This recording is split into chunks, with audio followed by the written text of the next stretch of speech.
মাঘের পড়ন্ত বেলায় হালকা শীতের আমেজ ছিল। আমরা বেরিয়ে পড়েছিলাম একটু মুক্ত নিঃশ্বাসের সন্ধানে। গন্তব্য বাওয়ালি রাজবাড়ি, কলকাতার খুব কাছে। যথাসময়ে হাজির হলাম রাজবাড়ির আঙিনায়। সাদরে আমন্ত্রণ জানানো হলো ঠান্ডা পানীয় দিয়ে। এককালের এই রাজপ্রাসাদ এখন হেরিটেজ হোটেলের আখ্যা পেয়েছে। স্বল্প সময় পরিক্রমা করলাম রাজবাড়ি। ডে টাইম ভিজিট ছাড়াও এখানে রাত্রি বাসেরও ব্যবস্থা রয়েছে।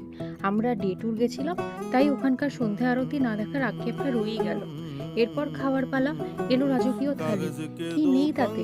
শুক্তো থেকে শুরু করে কচু পাতা চিংড়ি, ভেটকি পাতুরি, মাটন কষা, চাটনি, আর শেষে পাতে মিষ্টি পানের স্বাদ আজও মুখে লেগে আছে।